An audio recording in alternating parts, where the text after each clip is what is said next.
Welcome back to 8482 Media. Today I'm going to quickly show you guys how to set your inventory. So when you go on your Shopify, you want to go on your left side of the screen.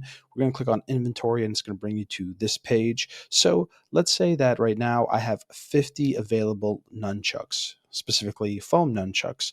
I can actually, let's say this value is at 0 right now. We can click save, and Shopify will actually automatically decrease the amount of items you have as they're sold. So let's say you're at 0, you can actually just increase it by going here, typing in 50 or whatever a number of items you have, click save, and now you have 50 available. And then you can also filter this section out just by product type, product vendor, tagged with, available quantity. So we can actually set that, and then we're going to click X. And we can also sort it out. We can actually just sort it out through product title, SKU, or available. So we're going to leave it at product title because we have the availability of the product right here. And that's kind of how you sort your inventory.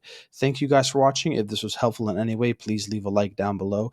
If you have any questions, comment down below. Thank you guys for watching and have a great day.